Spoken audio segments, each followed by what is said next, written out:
Behold! The sword of power. Excalibur.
Welcome to episode 5 of the Oh Gosh Oh Golly Oh Wow podcast, the podcast where we talk about the Marvel Comics series Excalibur and nothing but Excalibur every week for 126 plus weeks. This week in episode 5, we are looking at Excalibur number 5, Send in the Clowns, originally published in February 1989. The creative team is Chris Claremont on writing, Alan Davis on penciling and plotting, Paul Neary on inks, Glynis Oliver on colors, Tom Orzechowski on lettering, and Terry Kavanagh on editing.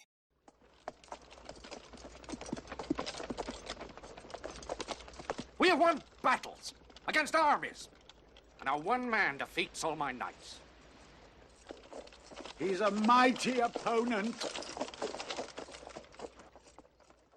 This is a very sexy issue, even by Excalibur standards. It's also a particularly wacky issue. When we last saw our heroes, they'd switched bodies with the crazy gang and were trapped in Arcade's murder world. We've got a very smart guest to help us navigate all this wacky sexiness today, who I will introduce in a moment. But first, we'll introduce the usual team, starting with myself. I am Dr. Anna Papard. I'm a girl who turned having a crush on every superhero into semi-gainful employment, talking and writing about representations of gender and sexuality in comics and pop culture. I'm the editor of the recent anthology Supersex, Sexuality, Fantasy, and the Superhero, but my most important job is being Kurt Wagner's increasingly official PR manager. I am joined, as always, by Mav, if you want to introduce yourself. Every superhero? Really, everyone?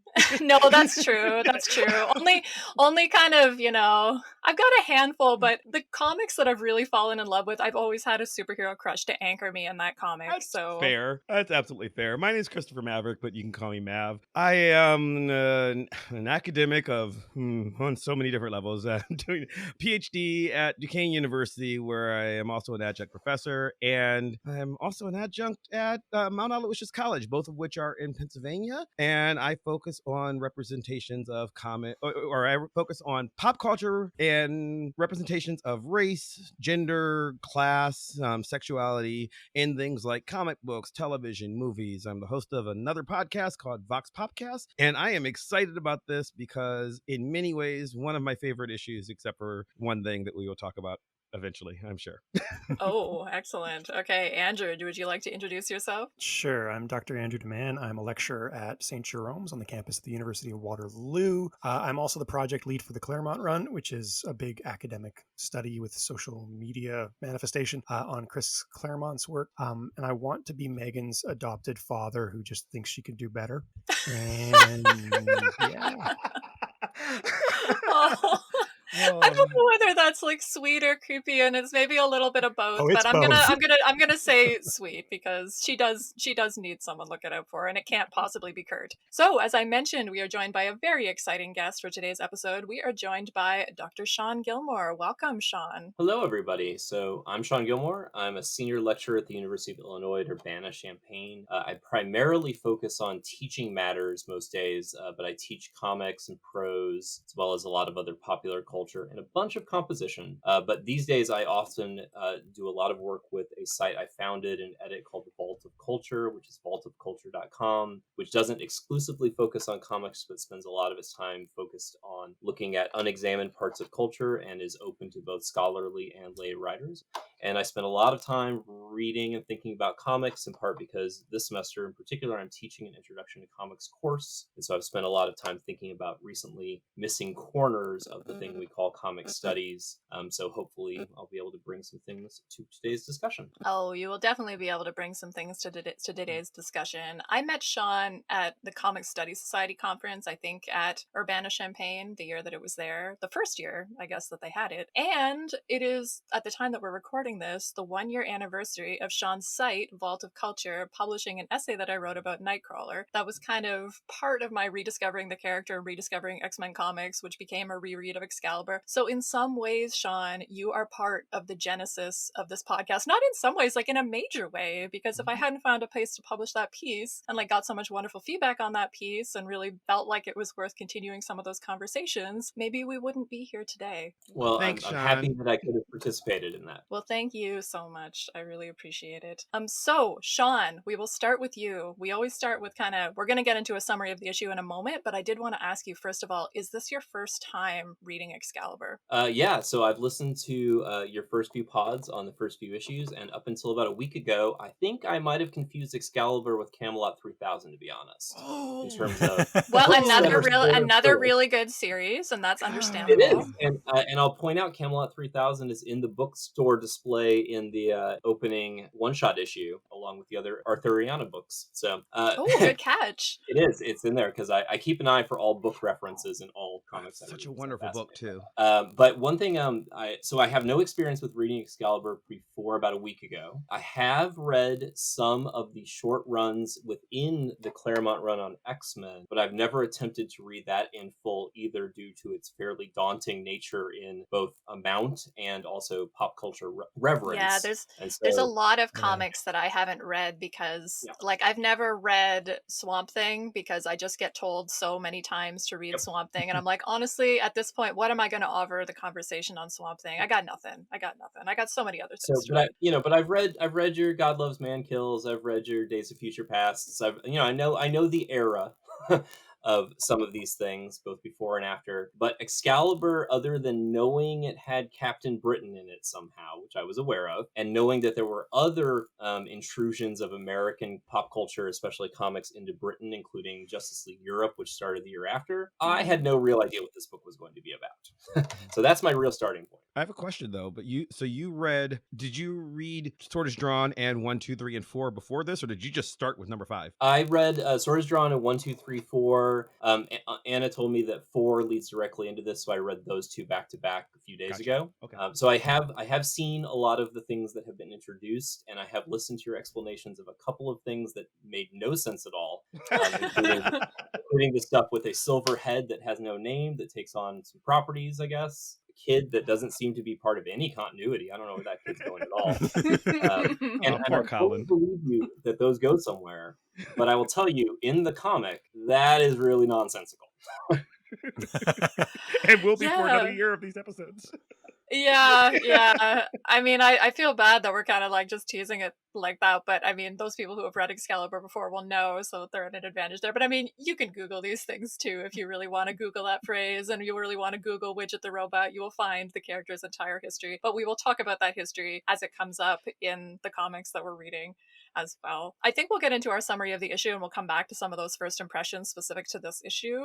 So as I've said before, I'm hoping that we'll have some listeners reading along with the pod, and I know that we have. And actually, I just want to pause here and say that thank you so much for the wonderful comments you've been leaving on our Twitter and the responses that you've been having to the pod. They've really been encouraging us in a really real way, and also sort of encouraging us to pick up on threads that we maybe haven't addressed as well as we might do. And we're very, very open to those kind of comments and even, yes, criticisms. So, but for the most part, you've been so supportive, and it's so wonderful. And I just wanted to do a little quick shout out. We record some of these in advance, so I hadn't had kind of a chance to address our loyal followers yet. So I wanted to do that before we started. Thank you all so much. You've been so wonderful. Wonderful. So, as I said, I'm hoping that we'll get people reading along with the pod, but if you haven't read this issue for a while, and perhaps you have a less than clear memory of it, or maybe recall it through a foggy haze of, that didn't actually happen, did it? We'll start with that quick issue summary, I promised. Excalibur number 5, Send in the Clowns, has a deliberate Alice in Wonderland vibe, which starts on the first page with Courtney Ross falling down a chute equipped with robot arms that zip her into a version of Alice's iconic powder blue dress. She lands in a surreal scene of candy-colored buildings under a rainbow sky where everyone is acting strange because they're not themselves. The crazy gang has switched bodies with Excalibur. Captain Britain has switched with Tweedledope, Nightcrawler has switched with Jester, Megan has switched with the Knave, and Phoenix is a scythe-wielding avatar of death known as the Executioner. If this already sounds like a lot, hang on, because it's gonna get zanier. After a brief fight, the body swap members of Excalibur decide discretion is the better part of valor and run away to regroup with the crazy gang hot on their heels. Meanwhile, Kitty Pryde and her trusty dragon Lockheed, the only members of Excalibur still rocking their regular skins, break into Arcade's control room and toss him out of it. Kitty shorts out the Murder World controls and throws the world into even more chaos, resulting in everybody getting split up. Courtney evades the Executioner, who is really Rachel, keep in mind, and takes out the Knave, who she doesn't really know is Megan, before she's choked by Nightcrawler's tail, which is being wielded, of course, by Jester. While all this is happening, Kitty continues saving the day, having previously teamed up with Doug Ramsey to develop a program to disable Murder World, putting its control in her hands. She takes time to taunt Arcade once again before we jump back to Courtney and Jester as Nightcrawler, who is busy tying Brian Braddock's former girlfriend to an old-fashioned conveyor belt with a buzzsaw at the end of it. Nightcrawler as Jester crashes the party with swords, and an acrobatic melee ensues. In the commotion, Arcade arrives to save Courtney, temporarily. A basket of marbles sends her tumbling astride a phallic rocket, which she rides into a simulation of outer space and then onto a stage in front of an audience made up of anthropomorphic cream pies. Kitty's favorite band, Cats Laughing, shows up to tell Courtney everything's going to be fine, but for a while it certainly doesn't look like it. Everybody busts in and cream pie carnage ensues until Kitty gives a reversal module made by Captain Britain as Tweedledope to Courtney, who begins setting things right. With everyone back in their proper bodies, Excalibur make quick work of the crazy gang, but Rachel, who's possessed rather than body swapped, remains a problem. Kitty, quote, slips completely inside Rachel's body, prompting an explosion of psychic energy that results in everybody getting creamy wet. Day saved. But wait, we're not quite done. A few days later at Courtney Ross's apartment, she faces another intruder. It's Saturn,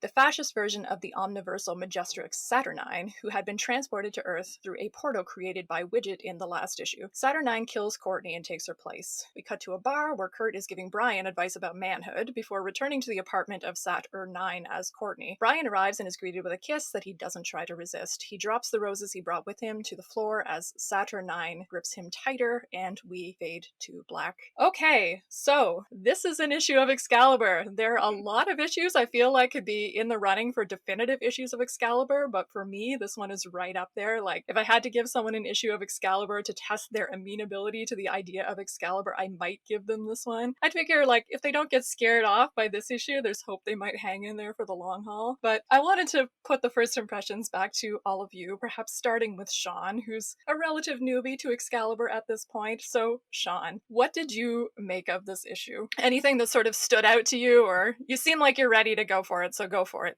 This issue is a lot. In some ways, I find it super recognizable from other late 80s comics.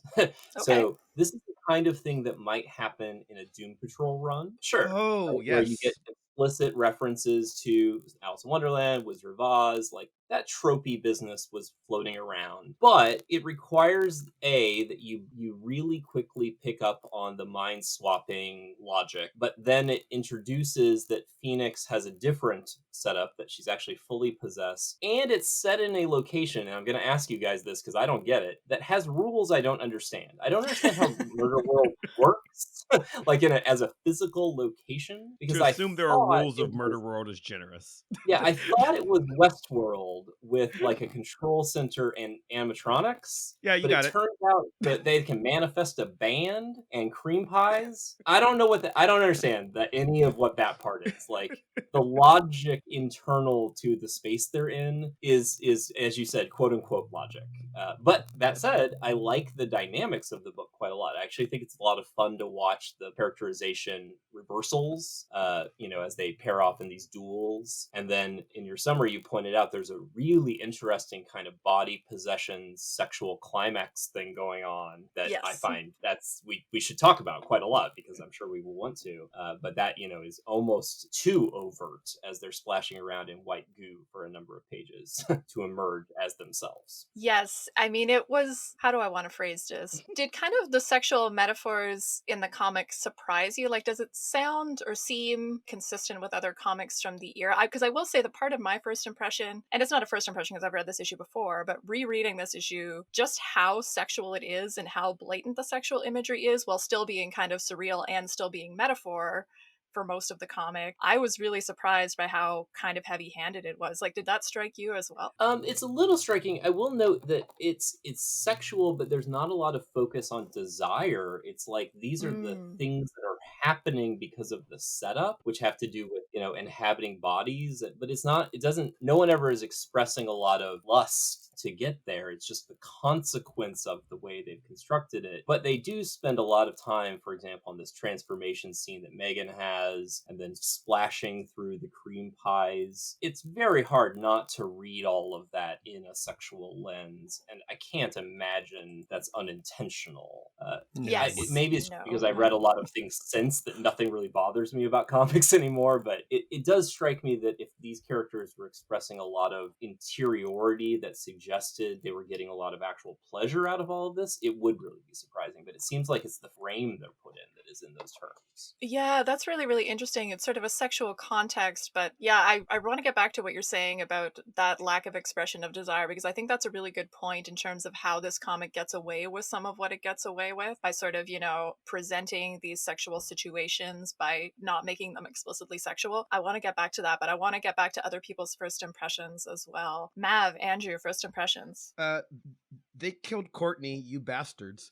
Yes, I know. That scene is brutal. That is brutal. I know. It really So, is. I think we're going to spend most of this episode talking about the bulk of the story, because that's like really just those 2 pages at the end. But I mentioned last episode that was the book where I fell in love with Courtney Ross, and most of this book does nothing but cement it, and she is delightful and wonderful, and I love that she is adventurous and exuberant without having any power. She's just this woman trying to do her best, and oh yeah, we disintegrated her. What? And that Because was we that's what spent leads me. 2 issues. We spent 2 issues sort of foregrounding her as a point of view character, Yes. effectively, and then suddenly in the last 2 pages of this comic, and especially she's experiencing this moment of, we talked about, you just talked, Shawn, about how there's a lack of expression of desire there. She is definitely experiencing a sexual awakening in that final page that we see her, right, where she's flouncing around her apartment. She's feeling sort of at home in her body. She seems like she's feeling very sexy and happy, and then suddenly Saturnine shows up at her door and kills her. It's heartbreaking, really, really heartbreaking. Yeah, and this last bit, not to jump back in, but this last bit, right, where it is this expression of herself, and she says, she's been reborn, it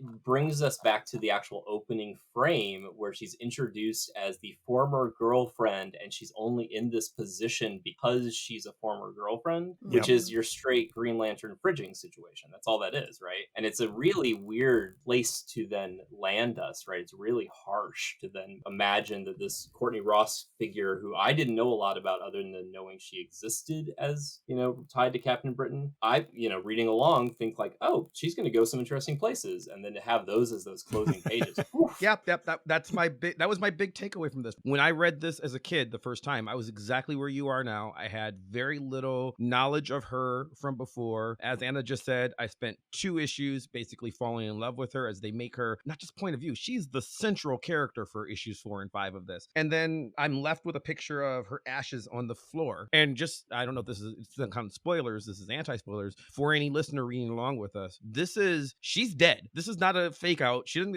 That's it. She died. They fried her. Yeah, when I was reading this for the first time, I did assume that she was going to come back, and then you keep reading, and she doesn't. And she's dead. Yeah, I know. So then revisiting it and knowing that, I think it's even that much more striking. I almost want to get into that conversation of fridging now, but I mean, I will say, like, for me, I think how this is perhaps not an example of fridging is because she gets so much like character focus before this happens, and we are sort of brought into her space before this happens, and yet that makes it more brutal as well. But I think the ways that it makes us feel for her and have empathy for her makes it at least a borderline case of fridging. What about you, Andrew? Some first impressions? Is there something that like particularly stood out to you about this issue upon rereading it? Unpopular opinion, I'm glad she's dead.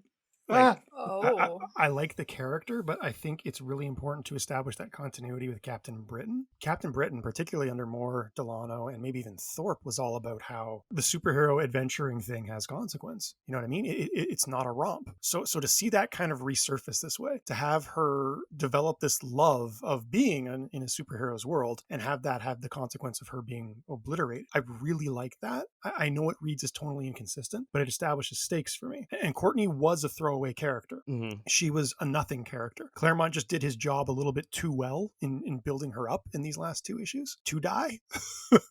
which I don't know. I mean, there's great pathos there. There's something you can build from. And I don't think anybody in comics history would be talking about Courtney Ross today. Did she not suddenly go kersplat after, having these great 2 issues that we're talking about? So no, I think this was a brilliant move. I think it's one of those examples of a really poignant death in comics. And it doesn't read to fridging in my eyes, just because, again, of all the agency that they construct around her. Yeah, that's my read of it too. But it does make me, we're going to get back to the supersex and sort of the many different tendrils of supersex in this issue, but it does make me wonder about the thesis that's being put forward about the supersexual atmosphere of Murder World as it's presented in this particular comic, where her enjoyment of that space has this particular consequence, and yet the other characters don't have to pay that consequence. And I get that it's sort of that idea of she's the human in this superhero space, so she doesn't get to escape that consequence. So it's showing us how the rules of this space don't apply equally to everyone, and that is very poignant. And yet it also makes me wonder, to what degree can we read I don't want to say shame bound up in it, but like a little bit, right? Because here she is experiencing this sexual awakening, and then, like in a horror movie, comic, whatever, she gets punished for that, right? And that And sits a little bit specifically around uneasily with infidelity me. too. Yeah, Yeah, for and sure. I want to point to what Arcade actually says. He says, "Tell the truth now, Excalibur. Admit it to yourselves, not to me. Wasn't this Yeah. fun?" Excalibur actually doesn't admit any of this, right? She's the one who actually has the impact of it, and it is. I actually kind of like how harsh the end of the book is, or the end of the issue is, even if it is somewhat a little challenging on the girlfriend side. But it is fascinating that they've already set up in what presumably they already knew was going to be a long running book, that there are going to be like real world impacts that aren't just goofy, right? Yeah. This is a pretty harsh, character death, and it's imbued with a lot of, as you said, like pathos, because she's actually been built up. And I actually kind of like that, even if it does also participate in something that we will now find pretty problematic. Yeah, for sure. Go ahead, Matt. I think Andrew's right. I mean, I think it had to happen. I think it's very well done. I think what makes it work is that it hurts. There is a reaction to it where, reading it 2 days ago when I reread it, I knew what was going to happen. And because I'm doing this fresh read through, I am once again affected by it, because this issue and the previous one were so strong with her. So it's good writing. Like, she doesn't have to live. There don't have to be happy endings. And in fact, the point is exactly what you said. There can't be for everybody, because she is just a human who, she could have died on the James Bond buzzsaw machine earlier, but she presses her luck, not by any fault of her own, but she miraculously survives the Murder World experience. But there are other threats out there, and she cannot survive this world. She's just a human woman. Yeah, and I mean, it does speak to the genre bending that we've been talking about throughout the pod too, right? This intrusion of a different type of reality into this surreal space that had been established prior to that. And that speaks to sort of some of the complexity you can engender through genre bending, in the sense that you can subvert expectations by switching genres very suddenly like this. In a comic book where, because of the nature of its storytelling, telling the story in fragments, whatever, can be very effective at sort of doing those tonal shifts, right? And I think It's disarming. Yeah, for sure, right? And it can do a lot of productive things in terms of getting us to reflect on the consequences of these superhero worlds, which, this is a lot that we're ascribing to this scene, but I do think it deserves that. I think it really builds up the character and sort of earns the emotions that this sort of quick turn inspires. Maybe this is a good time to turn towards a conversation of villains. And we've talking about consequences. We're talking about the nature of this world. We've already had some complaints about the mechanisms of Murder World. So Andrew had mentioned at the end of the last episode that he has a particular dislike for Arcade, and he kind of dropped that revelation on us and then ran right at the end of the episode. So I wanted to come back to that now, but maybe we can spin that into a more general discussion of villains in this particular issue and in the series, because we have really given villains short shrift as to now, and it's curious about why we've done that. Why are villains not particularly important to Excalibur? Are villains particularly important to Excalibur? But I will give Andrew a chance to say his bit first. Andrew, what is your particular issue with the wonderful supervillain who is Arcade? Okay, a few things. So the first thing is, for me, and particularly Claremont's writing, the villains are ciphers. They're there to draw out some aspect of the heroes. Now, Arcade does that for Courtney, so there's a good functionality there. I can't deny that. But at the same time, to me, Arcade is a Silver Age comics villain. He's the kind of villain you need when the comics code is in effect, and you have to do something silly for Batman rather than something, deeply tragic. So even just like by comparison, Saturnine, who comes in and kills this Courtney character that we've fallen in love with, is so much heavier to me and so much more interesting than this privileged rich guy who's bored and stages elaborate nonsensical things. Now, again, that works for Excalibur because Excalibur likes to participate in a nonsensical world, but I just find him so devoid of anything interesting. Anytime he has a line of dialogue, I get sleepy. And that's probably just me being subjective, right? And like snotty. But he's never worked for me as a character. I've always resented those issues. He often emerges, though, in sort of later comics. So, like, we're talking like Bronze Age and after comics. Like, he often emerges in these comics as a foil for characters to get their groove back. Like, that's happened in Spider-Man before. That happens in Uncanny X-Men number 204, which I've written about for Claremont Run before. He is that character for Nightcrawler, who is an interesting sort of parallel with this issue in terms of that's an issue about Nightcrawler having an experience in Murder World where he kind of gets his sexual mojo back as well, in a very similar manner to which Courtney does in this issue. And I've often thought of Uncanny 204 as kind of a roadmap for Excalibur in some ways, particularly in terms of Kurt's role in that world and the role that he'll develop in Excalibur. So it's interesting to me the way Arcade can work within that Silver Age context as a commentary on that context. Like, again, when I think back to Uncanny 204, the way it's like, if it's about Kurt getting his mojo back, and he even has dialogue in that issue, right, about, I wish the world was simple the way it used to be and not sort of this dark and gritty thing with like unclear motives that there seems to be now. I wish it was just more like it is in Murder World, because that's sort of a metaphor for how superhero comics were before they got too dark and too complicated. And I think for me, Arcade can work really well on that level, and I think that this comic is an example of him working well on that level as well. But it's sort of in tension, though, right, with the characterization part, which is you want to develop these characters against something that we understand its motivation. And to be honest, in these first issues, I'm not totally clear what these characters are pushing against, other than they have the shared backstory trauma that started in the one-shot issue, right? And then Arcade shows up here, but I don't have a sense of his stakes long term. We all know he's going to be captured, right? That's not an issue, really. It's just the mechanisms that get us there. And I think that is a kind of challenge because it's so thin compared to what's actually the main team's characterization.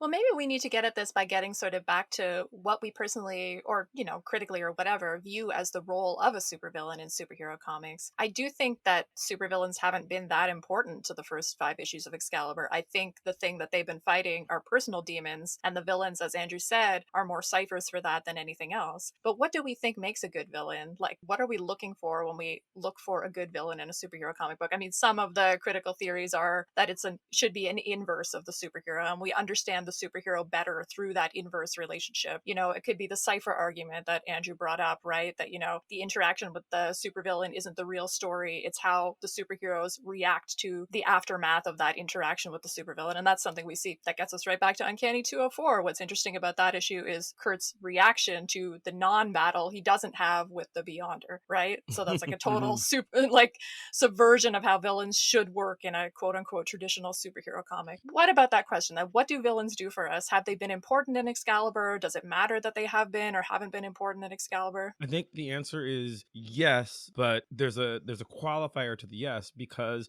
there's something reductive about the phrase "a villain should be," because it implies a universalism that I don't think is fair, because a villain should be what that particular narrative needs the villain to be. So for these first 5 issues of Excalibur, actually especially for the first 4, we were talking about we were building a story about these individuals, these 5 core members of the team, 6 if you count Lockheed, sort of coming together and being a team and sort of their interpersonal relationships. So my favorite villain in those first 4 issues is easily Juggernaut, who has nothing to do. But I think that's perfect. I think Juggernaut is perfect for the situation because he shows up and he says, "Hi, oh, I'm going to be the villain here. You must be the good guy. All right, let's punch and talk." And like it is meta cognitively taking awareness of what the narrative needs to be. Juggernaut almost knows he has a role to fulfill in this story, so he's going to fulfill that role. What's Juggernaut's motivation? It doesn't matter. He's on like 5 pages. It's irrelevant because he's just providing that story beat because that's what needed to happen there, and he was necessary there for that reason. There will be villains that matter. Obviously, the thing that we talked about with Saturnine, she's going to matter, clearly, but she hasn't yet because as far as they know, they've not encountered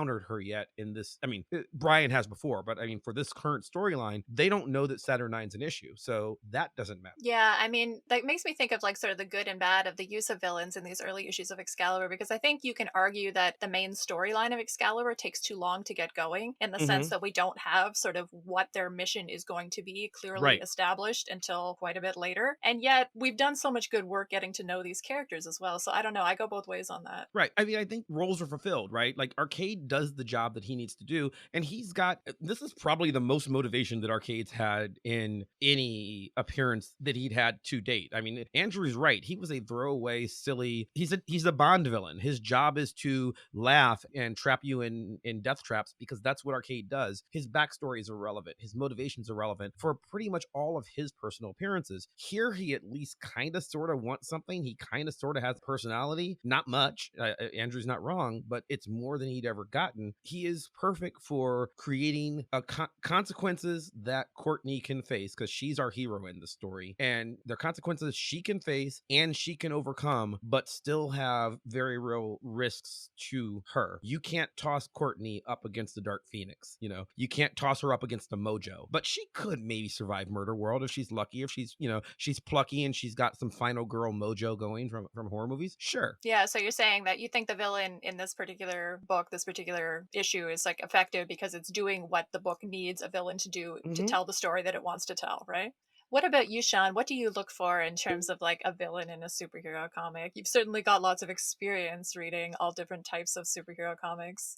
I really like the point, actually, that if you're going to have a human scale protagonist, you need a human scale villain, right? So if you had someone with magical powers, if you had someone with psychic abilities as our main supervillain for these couple of issues, Courtney would be ill-suited to survive. And we would probably know that something else would have to intervene. But she actually can kind of both bumble and, as you put it, final girl her way through and actually be pretty successful by the end. You know, she gets to punch Arcade in the face at the end. It's great. I mean, that's it. That's exactly how that should be, right? She should punch Arcade in the face. But it also then, you know, especially because she dies at the end of the issue, it actually isn't totally clear what that is in the sequence of antagonisms against Excalibur.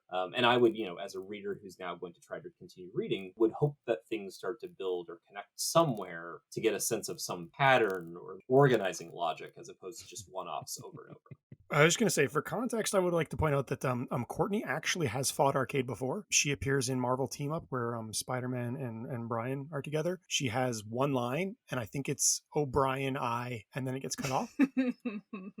And that's it. So there is a continuity to bringing Arcade in, but again, like the Marvel Team Up for me was kind of a silly issue. So I can maybe forgive this also being kind of a sillier villain as long as it, you know, establishes and connects that earlier continuity. But it shows her being better for that reason, right? Like like she is more than she was in Marvel Team Up. So Oh yeah, that's not hard. yay.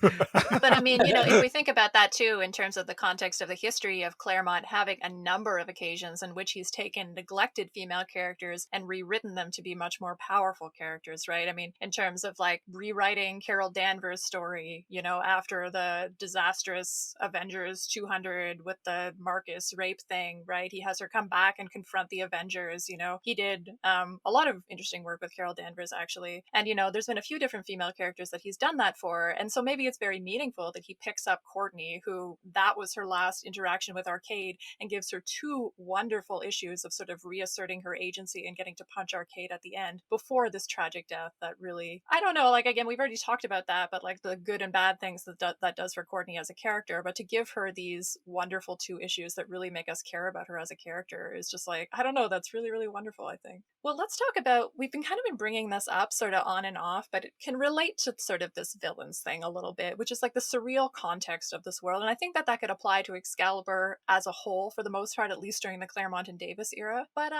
I think we've had comments from sort of a couple of UK listeners talking about a lot of the stuff that we've been talking about in terms of the gender bending and even some of the surreality of the series are very sort of typical of British comics, and that's sort of operating in that tradition. So some of the things that we're seeing as very sort of different or revolutionary actually have a history in this other type of comics that perhaps we're just not seeing. Well, one of the things is it is referential to the very specific comic Dan Dare, when Courtney rides the rocket, and the rocket is Dan Dare's ship, the Anastasia.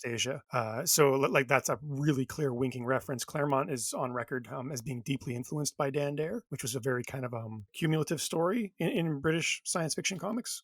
Very, very, very popular. Like Courtney riding that rocket to a British audience would be the equivalent of her riding the Enterprise. You know what I mean?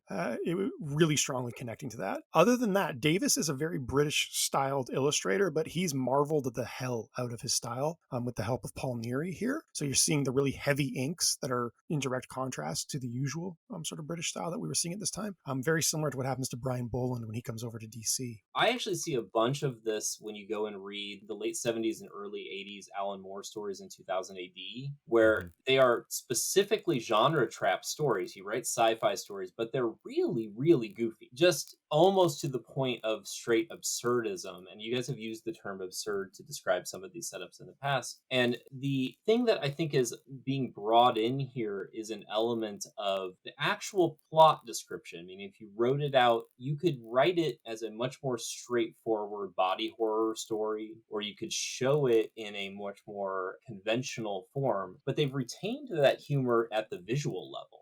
Right. And I noticed that, a lot of these pages are pretty silly when you actually pick a panel of sliding around on gumballs, landing on Dan Dare's rocket, to then, a couple pages later, that rocket becomes part of, landing her in a pie and Cat's laughing scene. That's a pretty silly way to handle what is essentially a story about people who have had their minds swapped, who then need to fight each other to save a human, right? You could do a different version of that. And I think that actually does carry over some of the sensibility. If you compare to some of the Doctor Who both film, TV versions, and then a lot of adaptations in both prose and comics, those often have a real visual surreality, even if the story is really dire. Like, people could die at the end of the stories, but the way they show them is pretty goofy along the way. And I think that carries into, especially I'm looking at this page with cats laughing and the little pies all jumping up, a pie audience that turns mildly orgiastic on you. That's a pretty silly setup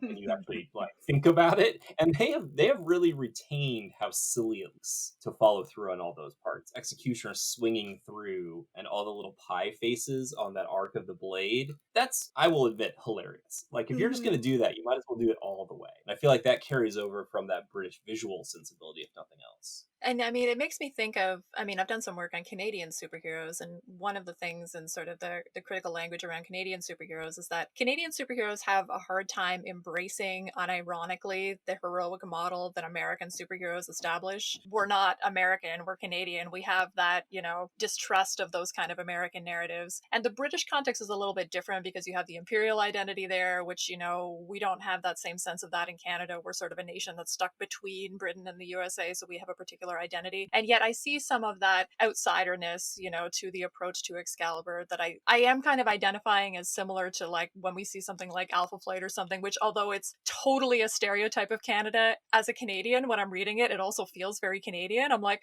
oh man, this like really, it's like so cool to see places from my country represented here and everything, even though it's in this sort of very stereotypical manner. And there's a little bit of a similarity there. You don't have the same thing about like, there's not like a Canadian visual language that I think is represented in something like Alpha Flight. And you do have John Byrne having a Canadian connection, so there's a type of authenticity there. Often an angry authenticity. I don't think he likes Canada very much. But at the same To time, be fair, like, John Byrne yeah. doesn't like anything very much. I had a feeling that's what you were gonna say.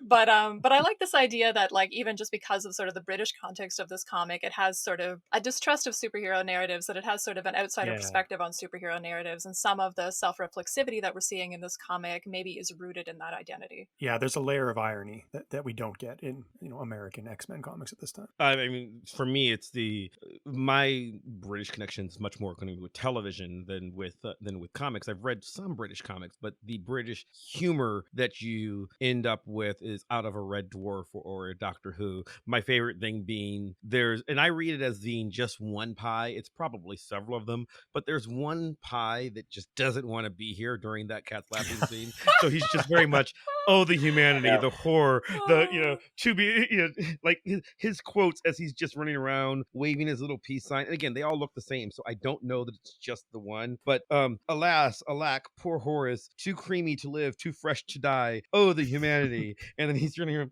I can't take this anymore. It's a nightmare. The death, the mutilation, the horror. It's just, I think he's the pie that gets it from Executioner in right. my reading. Yeah. And I just love that that's where he is. He's just like, I have become sentient and I don't want to die. I don't want to be here. And it's just, there's a whole storyline for that one pie that is just like overlaid into the situation. And yeah, to Sean's point, does it make any sense? How does Murder World work? What is the law? What are the laws? What is the science here? I don't care. It doesn't matter. They're sentient pies. Arcade is not magic. Arcade's just a rich guy with a little bit of science. How do you do this? I don't know. It doesn't matter. Yeah, I understand there's no answer to this, but somehow the reprogramming manifests the actual band? I'm not sure what Kitty did exactly. Because she moved some wires. Well, she like, okay, so I was a computer programmer for many years, and I didn't do it by just yanking wires out and putting them back in. Like, is she carrying around a disc that her and Doug Ramsey wrote 3 years ago? I don't know. Yeah, I don't like. And then she's just been carrying it around in her pocket because remember, most of the Doug Ramsey software was destroyed by Captain Britain accidentally like 2 issues ago. Oh, that's right. The continuity here doesn't matter, and her reprogramming of Murder World appears to have been done nothing, because it's not like everybody just turns on Arcade and everything's fine. It's not Iron Man getting the gauntlet, from Endgame. It's still a really dangerous place where she does nothing other than the fact that Cat's Laughing is there, and I don't think she programmed them in. I think Arcade just booked Cat's Laughing.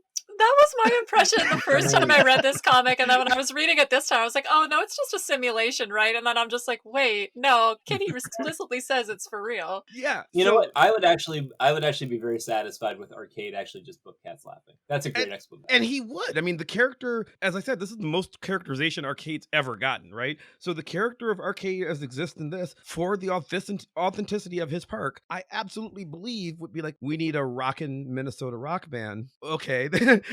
So Cat's Laughing, I'm going to fly them over to Britain to work my murder part. All right. I want to turn to talking about the supersex, which relates to all of these things. So we're going to get back to all of these topics, I'm sure. So we've talked about sex on this pod quite a bit already, and I'm sure we'll do so again, given this comic and given our individual interests. But what I think is particularly exciting about the sexual content of this issue of Excalibur is that it does a really good job of playing with what I call the presence and absence of supersex. So for me, what makes supersex, so superhero sexuality in a superhero story, and specifically a superhero comic, I would argue, what makes it a little bit different from plain old regular sex, whatever the heck that is the way it's like represented in this particular space and the particular ways it's represented in this space. So we sometimes have explicit sexual content in superhero stories, superhero comics, but most of the time we're treated to these kind of diffuse sexual metaphors that can mean a lot of different things, like the cream pie scene that we keep talking about at the end of this issue. So for my money, the cream pie scene is way sexier than the kiss that Brian Brian and not Courtney share at the end of the issue, even though nobody kisses in the cream pie scene or even really touches anybody else. I still think it's the sexiest scene in the issue. And I particularly think the sexiest panel in the entire issue is the aftermath panel where everybody is sitting around already creamed by the pies with Rachel and Kitty in the center of the spectacle. We can talk a little bit about why, but I wanted to just sort of focus on some specific sort of scenes and imagery that we have here, starting with Courtney on the rocket. Now, this is clearly a phallic rocket. We talked about the Dan Dare connection as well, but I'm wondering, in terms of Courtney landing on the rocket, in terms of this image of her riding the rocket, is this an empowering image? Is this a disempowering image? What do we make of a sexual metaphor like this? How does it work? How would we help our listeners unpack some of this imagery? You called it riding the rocket. I mean, like, yeah, let's start there, right? She falls on it, and it is very clearly meant to evoke good girl artwork, which very much works. And with she's the dressed theater as a style. fictional child as Right. well, right? Right. Exactly. And she's because she wasn't wearing that before. She was dressed as a Playboy bunny up until this, up until just now, where we need to put you in Lolita fashion in order, we'll give you the classic Alice in Wonderland outfit for no apparent reason. Arcade just decides that he wants her dressed in this, presumably for the cosplay fetish aspect of the rest of the book. There's no other real reason for him to dress her that way. When she changes, we get to see her, nude for just a moment. So there's a sexualization that like we've placed upon Courtney for all of this, and then we put her in a James Bond death trap, like I said, and then you drop her on a rocket between her legs as she grasps at her crotch. So I don't know that there is any other way to read it. It's charged, like you said. It's very sexually charged. I guess my specific question, though, would be when she's here riding the rocket that's extending from between her legs, is she sort of owning that phallic symbolism there? Is it empowering in that sense, or is it disempowering because she's at the mercy of this object? I'm really curious about the ambiguity of that image, which seems like a very obvious image, and yet I think, again, has ambiguity. Well, so if you jump a couple pages later when it re-enters the plot, right, it's referenced as a thing that she has already known about. So I loved reading Dan Dare, never imagined I'd ride his classic spaceship, which is quite a line. Yeah.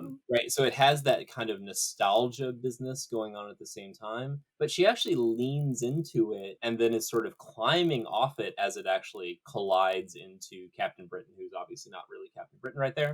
She starts to get possession of it, but she's engaged with it, as we might say, in actual the progress of the story, and then she falls off right at the end, the real Brian I hoped falling again another tumble. So she basically falls onto and off it because it can't be controlled. She can't actually control it. And not to throw too much overreading, but I have to note that the next line that gets said on the next panel right after she falls off the rocket is "Stay there, Courtney, until I come back again for you," and "come" is spelled C-U-M, and I just have to point that out. That's just because I can't help it. I really appreciate you pointing that out. Thank you so much, Shawn.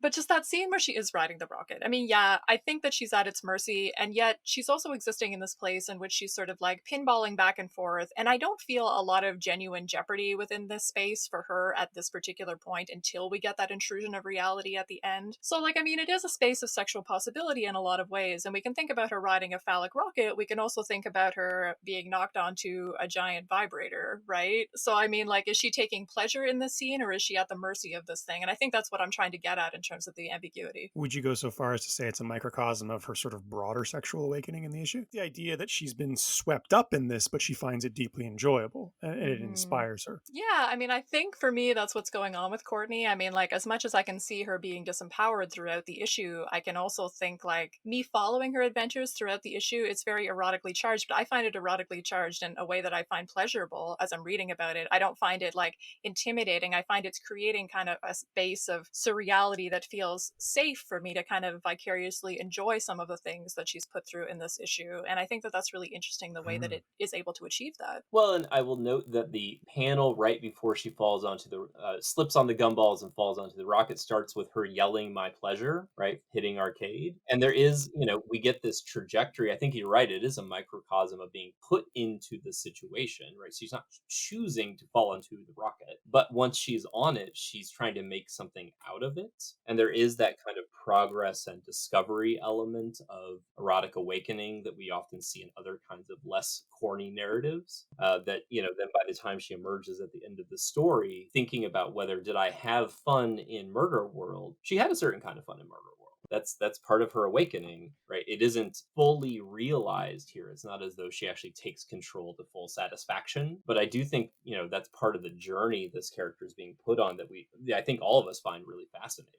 And just in terms of what that sexual awakening is, though, too, like, I guess I'm just trying to make the point that, like, even though she's falling onto a phallic rocket, I think that there are sort of, like, I don't want to say anti-phallic connotations to that, but I think, like, phallic imagery doesn't have to automatically mean female masochism or disempowerment. I think that there are other possibilities at work there as well. Yeah, well, I don't think it does. That's kind of where I think it's weird. I think that we are supposed to read this entire issue and the previous one as, yeah, she was forced into this world, but this is Courtney's world and she's going to own it.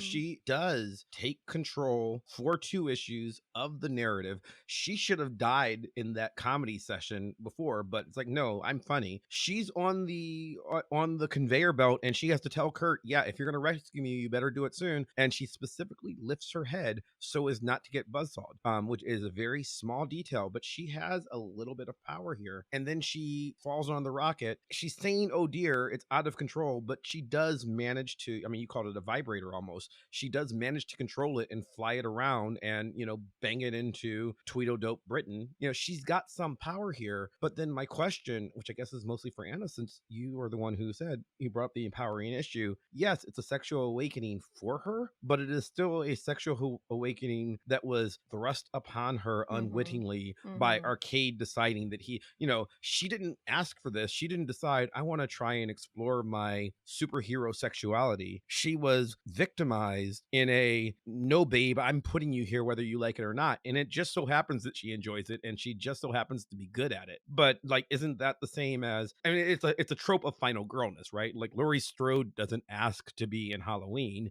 Laurie Strode gets put in Halloween against her will, and turns out that just luckily she happens to be a kick-ass action hero, but she wasn't looking for that, right? And so I wonder if that's or Sydney from Scream or any of the, is it just a horror trope that no one puts themselves in Murder World voluntarily? But if I'm there, I'm gonna enjoy it, I guess. I don't know. Yeah, I know what you mean, but I think it's just that when I'm reading this issue kind of in isolation and reading sort of some of the imagery in isolation, and I think comics and the way sexuality works in something like a superhero comic where everything is very sexual charged with these constant barrage of sexual metaphors, which I think is amped up to 11 in this particular comic, there's still a lot of pleasure to be gleaned by those sort of individual moments of sexual expression, individual sort of moments of sexual metaphor. And although as a critic, I can't divorce that from that larger context, I can say as a person reading this comic, I found this very sexy, and I found sort of following Courtney's journey very sexy, and I found the idea of being Courtney in this comic very sexy because, despite the fact she was put in this against her will, which,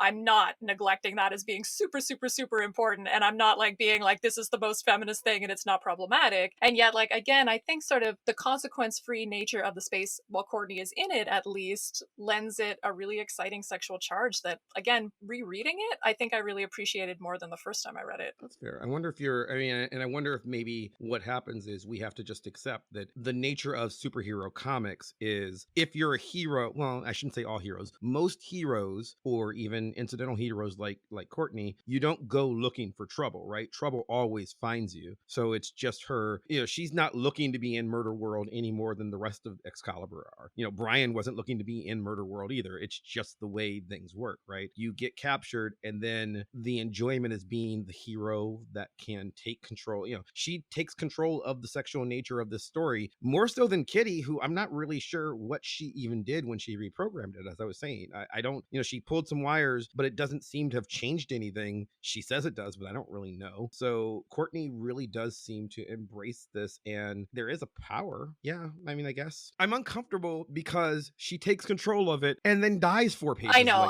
That's what I'm uncomfortable with too, because like, again, like I like the way that she has the sexual agency within Murder World, but that's why I sort of brought that up at the beginning, right? Because as much as I think that death scene really works, I'm just like, oh, but she gets punished for the sexual awakening. That's the part that's really losing me. Right. And something you were just pointing to Yeah, it's hemmed in by the kind of tropes and plot structures that it's borrowing from, right? And so Alice in Wonderland does choose, she follows the white rabbit. That's the beginning part. She's curious and does that. But then a whole series of things are put upon her. And then it's also the superhero trope and narrative structure on top of that, which, as you were pointing out, very rarely is about superheroes going out and seeking out the plot they want to follow. That is actually not how almost any of these comics are ever structured. And I think that confines, the dynamics in an interesting way. We don't usually talk about it that way, but it's really interesting in this, like, what is she able to do, given that that's literally the thing she's confined by for this issue. Well, and it gets back to sort of the nature of heroism in a superhero comic, right? Like a supervillain is like proactive. A superhero is reactive. And that's how we know that they're a hero. Because if they're being proactive, they're like would be catching people before they commit crimes, and we know what a slippery slope that is and everything, right? So like, I mean, it almost gets back to what you were bringing up at the beginning, Shawn, that the way it maybe gets away with these, fairly heavy-handed, really sexual metaphors is by making the characters not openly express desire. The fact that this happens to them, and specifically to a female character, because if she was going out and looking for this kind of deviant sexual pleasure, the comic would read very differently, right? In general, because of our cultural prejudices, but especially within this genre, which if a woman is doing that, she's enchantress, she's a villain, right? But let's talk about Kitty and Rachel, because we have talked around their relationship and some of the queer themes in their relationship on previous episodes, but we haven't articulated it really succinctly. Andrew, could you kind of walk us through, we know that Claremont had certain goals for Kitty and Rachel, and one of the goals supposedly was to have them eventually be together in a relationship. And in fact, in some comics, such as X-Men The End, it seems as though he wrote them together in a relationship. It wasn't sort of made explicit on panel, but heavily, heavily implied. And we get a very interesting scene in this comic in which Kitty, as I quoted in the intro, slips completely inside Rachel's body to bring her back to herself. This is what causes the massive cream pie explosion that creams everybody. That is literally what happens. So I'm curious, like at this point in the series, do you see Claremont kind of trying to get us to buy into the Kitty-Rachel relationship? Because he's had a vexed history with developing that relationship. As much as he had said at certain points that that was a goal, in certain other comics, he's paired Rachel with Kurt, for instance, which is a very strange move given what his stated goals for the series were. So I was curious about your thoughts about that, being a Claremont scholar, if you had any insight into what his goals for that relationship were. I think it really conforms to the trope that he often sort of falls back on, with the idea of a romantic or sexual relationship being represented canonically as a spiritual bond or a psychic bond.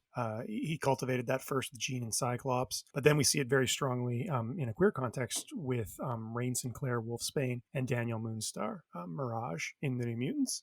Same sort of idea, the idea being that they're connected at a psychological, spiritual level, and that's where their sexual relationship unfolds in a weird sort of sublimation. And I see that here, exactly as you're saying. Like, this is literally a psychic connection frees the heroine, but subtextually it's not. And I think that would totally read as a dog whistle to an audience who was looking for that kind of thing. But how do we read this as, getting back to sort of those questions about empowering and disempowering? Like, is this queer baiting? Is this legitimate queer content? Like, is it worth being critical that he doesn't go far enough in these comics? I don't think it. So you could argue it's queer baiting in the sense that there is a sort of denial of it, but it's not his denial, right? It's the comics codes. It's the standards of Marvel at the day that force him to have to make it non-canonical and literal. He talked about it constantly in conventions. People would walk up to him and say, "Is there something between Kitty and Rachel?"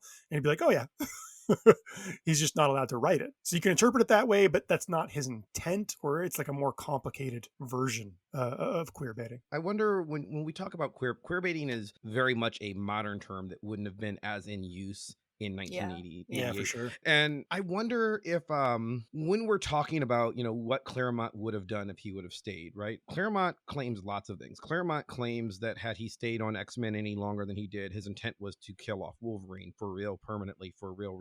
I have the receipts on that. He was actually supposed to come back, but yes, he was going to kill him. Yeah, and I have questions as to whether editorial would have ever really let him get away with that at the level of popularity Wolverine was in 1992 when he intended to do it, right? Right. So like they're not his characters. He doesn't own them wholesale, right? And there's a comics code, and no matter how much he might have wanted Kitty and Rachel to be a couple, very little queer content was acknowledged in comics at all in 1989. So this might have been as far as he was ever going to be allowed to go, just because they wouldn't, he just would not have been able to. And I do think, I mean, yes, it's baity because it's like hinting at it for those of us who might want to see it, but like, I don't know what more he can do. They cannot kiss. They could not have been allowed to kiss on, on the page in 1989 in a comic. He would have never gotten away with it, I don't think. But on the other hand, just reading the story, being a fan of comics, that's not how Kitty's powers work. That's not how Rachel's power works. Kitty went inside of Rachel's body because Kitty wanted to go inside of Rachel's body. Rachel is a psychic. If Kitty wanted to like have Rachel see herself through my own eyes, then just open up your mind. You're friends with Rachel. You're friends with Jean. You're friends with Professor X. You know how psychic powers work. You don't need to phase inside of anybody's body. You've never done this before. This trick has never involved what she just did. She did it because she wanted to. I guess the thing that frustrates me about the Kitty Rachel thing, though, is that I think about a very charged panel like the look that Kitty and Courtney share in this comic, Yeah. where they're sharing this mutual admiration, their thought bubbles, which could just be about like, here's a female friend who I think is powerful and inspiring and that's so great. It could be that, or it could be a queer bond. I think there's a suggestiveness to their expressions there that lends it a queer charge. He doesn't give those kind of glances to Kitty and Rachel in this comic, or I would argue most of Excalibur. Like those kind of charged glances just aren't there to me, even though we have these dramatic sexual metaphors like we have here, or one of the previous issues that we talked about, Rachel holding Kitty together, right? Their bond is very deep, and yet it's on that psychic level. And I personally, looking for that queerness between those characters, find some of those gestures a little bit missing. I don't remember Rain and Mirage ever getting them either. I mean, I wonder if he just like the Kitty one with Courtney is almost an outlier, and it's indicative of some stuff that's going to happen later in the series that I don't want to get too much into right now. But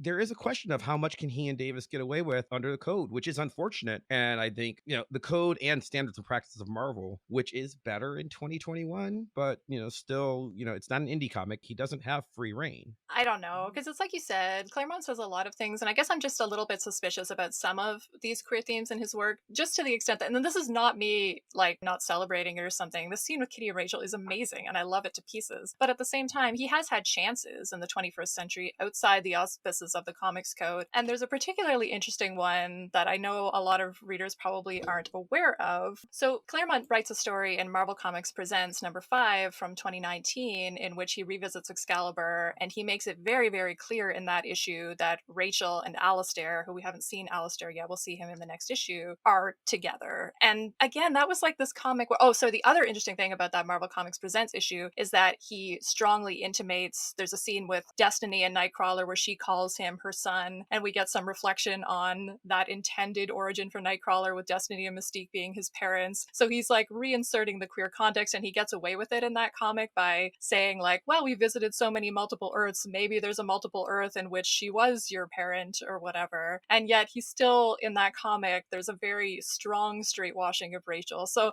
I don't know, there's just been a lot of different things that have happened with these characters when Claremont has done them as various times. So I don't know, I just wanted to bring that up. This isn't like me being critical of him in the sense that I do think he pushed for a lot that he could do under the auspices of editorial control, as we've been saying, and yet part of me always has a little bit of a suspicion as well. And I think it's just that I'm hungry for that more explicit content, and like it's frustrating when we don't get it. So another aspect of the sexual content of this issue, we have an interesting scene in which Lockheed gets seduced by Arcade's female accomplice, Miss Locke. That raises a lot of questions. So Lockheed, many questions. yeah, the sentience of Lockheed has been established, that this is a thinking creature with agency and whatnot. But Lockheed is attracted to human women. What did we make of this development? It means he's been enjoying seeing Kitty Pryde change clothes for the last 4 years. Giving him lots of belly rubs. Yeah. Which, I mean, again, moving forward into modern comics is a thing that is now established. Lockheed is entirely a thinking being, depending on who's writing him, may be capable of speech. Like, he's not a pet and was just basically pretending to be for a long time in comics. I don't know what the intent is here, but it really does appear that, for some reason, Locke the woman, knows that she can seduce this dragon. Yeah, That was my like logic question: is how does she know that? Because it would not be my intuition that that is a seducible creature. I'm going to be sexy around this guard dog and see if it works. Well, I guess within the cartoon logic of the world, that seems like it would work. Yeah, it suits the sort of, I don't know, tone or theme of the sort of sexually charged atmosphere that even Lockheed gets sort of sucked into it. But yeah, it raises too many questions about his relationship with Kitty. I've always found that a little bit creepy with Kitty and Lockheed. I mean, it's always like, oh, come here, scratch him. But then he's like a sentient creature, and I'm always like a little bit like, ugh, a little bit skeeved out by that. Yeah. But at a certain point, it veers into that like Disney witch dogs get to have consciousness problem of like maybe Yep. let's not worry about it super hard, except when there are actual romance scenes. I guess though, like when we're thinking about how much sort of like metaphor and queer subtext and sort of sexual deviant subtext he's working into these comics, and I'm just like, well, he's clearly aware of that with the Lockheed thing, then, isn't he? I am okay with the ambiguity of Lockheed mostly, but it does raise questions sometimes. We're going to get a later issue of Excalibur in which he narrates the issue as well, which will be interesting. Can I ask you kind of, a wrap-up question that I think might get us back to, some of these things, and then we can do anything that we haven't talked about, which is that I specifically wanted to talk about that panel that I brought up, which is the aftermath of the cream pie explosion, and then we have all of the characters covered in goo with the exception of Rachel and Kitty. And I wanted to ask you, as readers, as comic scholars, on whatever level you want to ask that, when you're looking at that panel, where does your eye go? What are you drawn to in that panel? Which character are you focusing on? What is your main takeaway when you look at that panel? I think the bottom two panels on this page are amazing on every level. My eye is drawn right to the middle that they're not covered, and then up to that question mark, a word balloon, because it has the red question mark in it, because they're unaware in some sense, or I should say, Phoenix is unaware in some sense of what has just happened, which is that they've merged and covered the rest of the team in goo and are themselves now the center of this remnant of the kind of orgiastic conclusion of that merging. And I think that is amazing, both visually and storytelling, even if it isn't as satisfying because it isn't as knowing, right? She's, Rachel's not aware that has fully happened. That is a really cool way to show that, I think. Kitty's joy is really great too. I mean, Yeah. if we are going to read it having that, sexual subtext, the joy on her face, I do find very appealing. Yeah, I mean, Sean keeps calling it orgiastic, and I don't know how else to read it. That entire fight with all the goo, that culminates when Kitty enters Rachel and explodes, ejaculating over the rest of the crowd. That's the only way you can really view it. There's So no yeah, other my way. eyes drawn the same place as you. And how he got this past the code at that point, how they got this past the code at that point, sort of amazes me. I mean, like I can see plain dumb. No. What are you talking about? What Just sexual pies. metaphor? It's just This cream is pie, pie. guys. Yeah, and then just forcing the CCA to be like, no, please explain to me, what do you see here? Because I just see people fighting in pie, and it's like that's how I imagine they did it. Because no, that's a porn scene. And, Yeah. And I mean, and, walking back some of my criticisms of the queerness not going far enough either. Like, I mean, there's a counter argument to that the sex here, or the sexual metaphor here, is intensely queer. I mean, you're talking about a woman entering another woman, and then an orgiastic explosion that, could be connotative of femininity, could be connotative of, I think, more strongly masculinity as well. So you have a real deviance happening here in terms of the type of sexual union that they're engaging in as well, even though it's just metaphorical. And I do think that is powerfully queer in a way that I wanted to make sure that we note. And The a sound huge effect is splooge. credit to backforming to Yeah. set up the cream pies to make this work, right? You have to write a whole scene with a cream pie audience so that you can land on that panel, which is also genius. What about you, Andrew? Thoughts on this panel? No, I kind of agree. I agree with Sean. This is a very labor-intensive bit that has a huge payoff at the end. I mean, I was kind of asking you this question to set up my own bullshit response, which is that I definitely just look at Nightcrawler in the panel and I'm like, oh, geez, Kurt is all covered with icing. And then I just completely lose focus and can't see anything else that's going on. Anyway, the reason I wanted to bring that up was for a semi-serious reason, which is that what I particularly like about that panel is the kind of diffuseness of the eroticism there. You get a lot of interesting exchange of gazes there. You get Megan looking at Kitty and Rachel. You get Kurt looking at Kitty and Rachel. You get Brian, as usual, kind of left out of all of the fun. But you think about all the different sort of cross gazes going on there and all the different possibilities for affiliation and identification and desire going on there. And that's what I particularly like about that scene. And sort of everybody being sort of like united in this gooey mess, even though Rachel and Kitty are the ones that aren't covered with goo, I think is part of what's powerful about the diffuseness of that moment, if that makes any sense. Anything that we desperately wanted to talk about that we haven't talked about yet, because there was so much in this issue, and I think we could spend another hour on it at least. Can we spend an hour on the tam o' shanter that Nightcrawler's wearing in that pub? Oh god, yeah, we should make it a running theme to comment on his fashion at the end of every issue. What is happening? He's evolving. That's a style choice. Kurt makes many choices. There should just be, you're right, there should be a Kurt fashion watch. I don't know that we want to talk too much about this because it's going to become the Kurt, Brian, Megan triangle is going to become more and more prominent over the next 5 issues or so. But what I'd forgotten, until this read through, I didn't remember how much Kurt talked down to Brian in this scene. Oh yeah, he straight up questions his manhood and says, like, in his thought balloon, like, does Brian have what it takes to be a man? And I'm like, whoa. Wow. Yeah. And it was just, he straight up just dresses him down, basically says, you're doing the wrong thing. Brian comes across more as an idiot here than I think. It's like, dude, this guy wants to take your girlfriend. Why are you confiding in him that you're flying off to have an affair? What's wrong with you? But Brian's an idiot. So I don't know. It is weird because I had forgotten this scene was here, and I want to remember it when we get to some of Kurt's own guilt for his attraction to Megan later and in future issues. But it reads a little bit like Kurt like begging him to be like, dude, stop me from taking your girlfriend because like this is happening, and like I'd really want you to stop me. Yeah, it reads exactly like that. Yeah, and then on the next page, does Brian sleep with Saturnine? I think so, right? He does sleep with Saturnine. He was planning to sleep with Courtney, obviously. Like he went to her apartment with roses. Yeah, and Kurt is a dick. Kurt is an absolute dick in this scene. Do you have any idea how humiliating that would be to Megan, that he's complicit in Brian's affair? Oh yeah. Next time we see them, they're in bed together. You know what I mean? Megan and Brian. Right. And that Kurt would allow this to happen. Like he's supposed to. Is he allowing it, or is he saying? I mean, he does. I mean,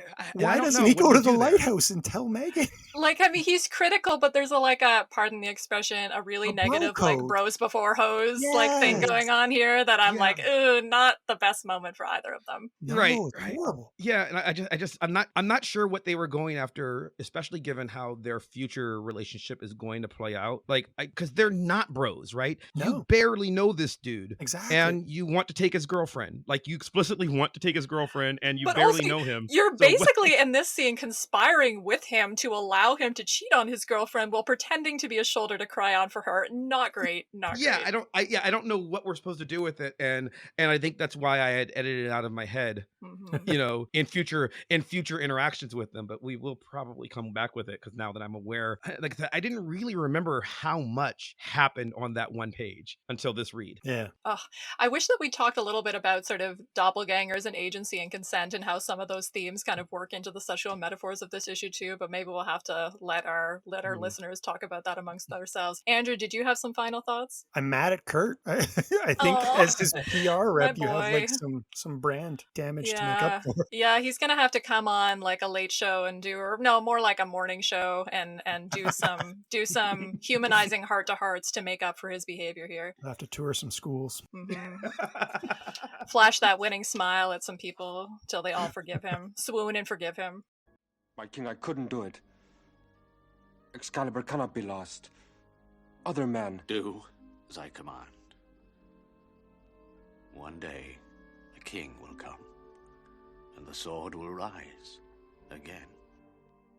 I guess we will wrap things up. I know we've kept you a little bit longer than we promised, Shawn. So, Shawn, I am so happy that you could join us to talk about this issue, and thank you so much for helping provide us with your expertise and helping us work through some of the wacky, sexy zaniness of this issue. Before we wrap things up, is there anything that you would like to plug a final time for our listeners? Sure. It's great to be here, and thank you for getting me into reading Excalibur. I'll be following along after this and seeing where it goes. So probably the main things I'd like people to know about is I edit a website called the Vault of Culture, which is vaultofculture.com, and it is a public culture site. It It's open to both scholarly and lay writers. So if you have something you want to write about or publish on, let me know and we'll see what we can do. And then you can follow me on Twitter. My handle is Gipperfish, which is Gipperfish,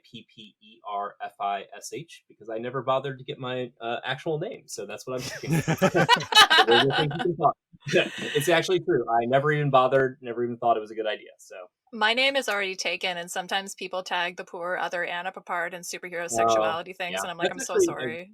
I've done it twice. There are others like me out there, so I have tagged the other Anna twice on things that were supposed to be for that's you funny. that I'm aware of, which is great.